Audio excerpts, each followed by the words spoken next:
Dito ako sa Yosemite Lake again. Kung nakita niyo yung video ko isang araw.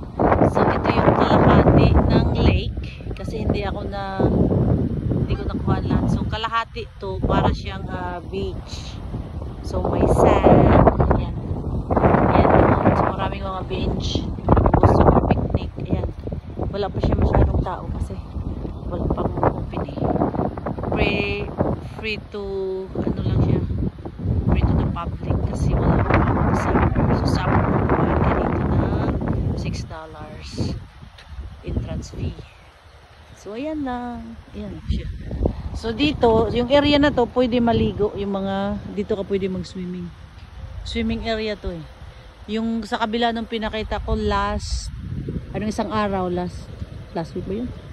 So ano yung doon ka magdadak ka ng jet ski at saka boat. So ayan. Tingnan mo yung mga duck. Nag-aantayan, lilitsunin. Nagpipiknik sila. Medyo malamig guys. Ayan, enjoy the weather in Marseille. Thank you for watching sa aking munting video.